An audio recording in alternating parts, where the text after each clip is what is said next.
আমার শখের চুলাটা এমন একটা জায়গায় এনে আজকে সেট আপ করেছি, কি বলবো, এত সুন্দর জায়গাটা আমার কাছে তো দেখে অনেক ভালো লাগছে। আর এই জায়গাতে আমার চুলাটা কিভাবে সেট আপ করেছি অবশ্যই আপনারা দেখে বুঝতে পারছেন। এখানে কিন্তু কয়েকটা কাঠের সাহায্যে নিয়ে আমার চুলাটা একটু সেট আপ করেছি, আর দেখতে কিন্তু অনেক সুন্দর লাগছে। আর আজকে এই জায়গাতে আমার এই শখের ঈদের জন্য যে শিরিষ পিঠাগুলো বানিয়েছি ওগুলো আমি ভাপে দিব। তো এই যে এক এক করে সবগুলো পিঠা আমি ভাপে দিয়ে নিচ্ছি।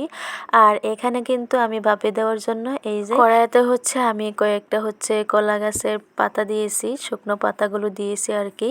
আমাদের গ্রাম অঞ্চলে কিন্তু এগুলো ইউজ করে, অনেকে আবারও ধানের যে খের হয় ওগুলো দিয়ে এই পিঠাগুলো সিদ্ধ করে। তো আমি একদমই গ্রামের ঐতিহাসগুলো তুলে ধরলাম। তো আপনাদের কাছে কেমন লেগেছে? এইদিকে আমি সবগুলো পিঠাই এক এক করে ভাপে দিয়ে পিঠাগুলো ভাপে দেওয়ার পর না কালারটা আরো অনেকটাই গাঢ় হয়ে গিয়েছে আর অনেকটাই সুন্দর লাগছে।